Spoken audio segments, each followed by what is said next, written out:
For more on the economy, guns, and January 6th, let's bring in the second most powerful person in the House Majority Leader Steny Hoyer from Maryland. Thank you so much for your time tonight, Congressman. Thank you, Lindsay. Glad to be with you. So today, the Federal Reserve hiked interest rates by 0.75%, the biggest single increase since 1994. As we've been reporting, Americans are certainly feeling the pinch. What concrete steps can Congress take in order to help give Americans some semblance of relief? Well, we have taken concrete steps, and we need to continue taking them. As a matter of fact, we passed a number of pieces of legislation we think will bring costs down for American, cost of their health care, cost of prescription drugs, cost of a number of other things. And tomorrow, we're going to vote on and pass a bill which will try to bring the food prices and fuel prices down by a number of different policies that we'll adopt in legislation. We know that Americans are hurting. They're hurting when they go to the grocery store. They're hurting when they go to the gas station. And those are things they can't put off. They need to eat, and they need to get to work or get to school or get their kids to places. And the sticker shock at the pump is terrible. And as you know, President Biden is exploring all options to try to get prices down, including a controversial trip to Saudi Arabia when we're talking about gas in particular. Now, we've seen the 9/11 family speak out against that trip. And take a listen to video Jamal Khashoggi's fiancée posted to Twitter today to President Biden. If you have to put oil over the principles and expediency over values, can you at least ask, where is Jamal's body? Doesn't he deserve a proper burial? And what happened to his killers? Putting oil over principle. What would you tell Khashoggi's fiancé if you had a conversation with her about why this presidential meeting is a good or a bad idea? I think this trip is a trip that the president is going to go. I hope he'll be very direct with Khashoggi or other Saudi officials regarding their human rights performance. It is not what it ought to be.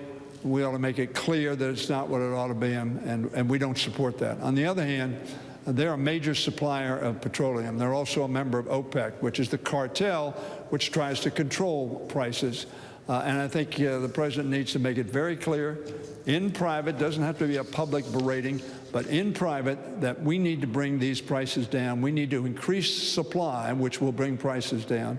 You know, we talked to a lawmaker from South Dakota last week, and she talked about how the only six that her constituents are concerned about is the $6 gas prices a gallon, not January 6th.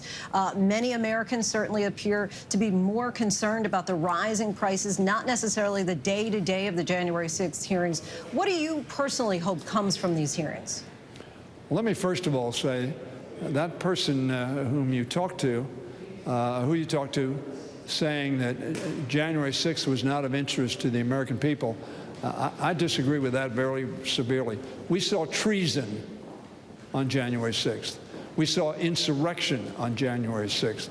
We saw an attempt to stop a constitutional duty of the Congress of the United States in electing a president of the United States. That was treason. That was insurrection. That was violence.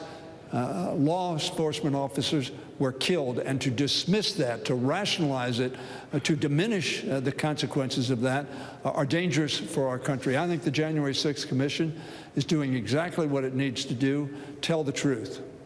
Liz Cheney is a Republican. She believes in telling the truth. She doesn't agree with me on most issues, but she believes in following the facts. And very frankly, that's what the people of South Dakota, the people of Maryland, my state, and the people of the country need to do. The House's sweeping gun reform package appears doomed to fail in the Senate, but there is hope on that bipartisan framework in the Senate. I know Democrats have wanted significantly more, but this would be the first gun control legislation in 3 decades. In this case, is this a matter of a little something is better than nothing at all? I think this is a step forward. Do I think it's enough? I don't, as you pointed out. But I think what the Senate is discussing now is a step forward that will make us somewhat safer. Now, I voted for, in 1994, the banning of the assault weapons, which I think are used to kill a lot of people quickly, not for hunting, not for target practice, but killing a lot of people quickly. That aside, what the Senate is discussing is a forward movement and will make our country a little safer. And I think it's worth doing if the Senate passes that bill. I would hope they would pass our bill as well. We dealt with raising the age limit to 21 to purchase these kinds of weapons. We voted to eliminate bump stocks, which turn regular guns into machine guns.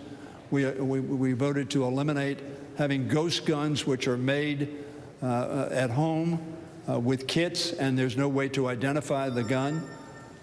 We voted to make sure our communities were safer by saying you have to, if you have a gun, store it safely. Don't let your kid or somebody else get a hold of it and use it to fatal effect on so many people. So I think that bill is a good bill. But I think the Senate is talking about progress, and that's what we want to get, at least progress. House Majority Leader Steny Hoyer, we thank you so much for your time. I appreciate your insight. Thank you very much. Hi, everyone. George Stephanopoulos here. Thanks for checking out the ABC News YouTube channel. If you'd like to get more videos, show highlights, and watch live event coverage, click on the right over here to subscribe to our channel. And don't forget to download the ABC News app for breaking news alerts. Thanks for watching.